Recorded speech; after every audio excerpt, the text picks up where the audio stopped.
Let us take a look at Taiwan's leading global semiconductor competitors. What are our criteria? First, government and policy support, not just money, but also roads, red tape, electricity, and water. Second, industrial experience and a prolonged history of semiconductor or electronics manufacturing.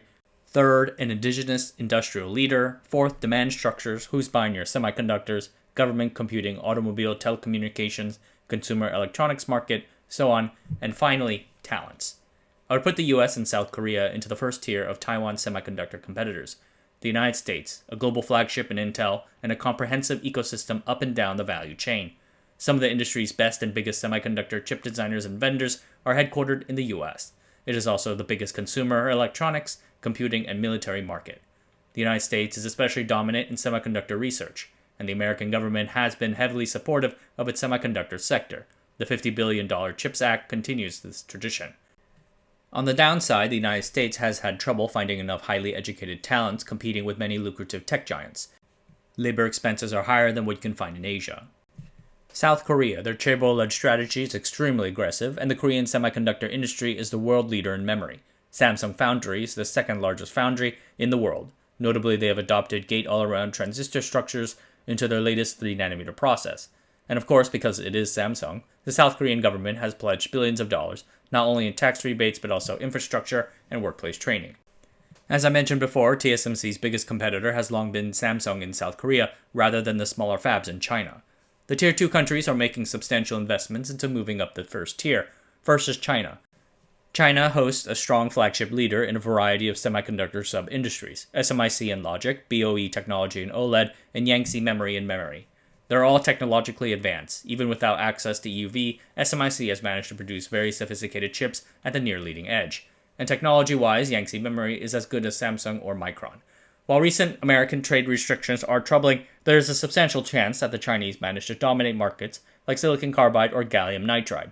Niche markets, but very critical to certain forward-looking industries like EVs and green tech.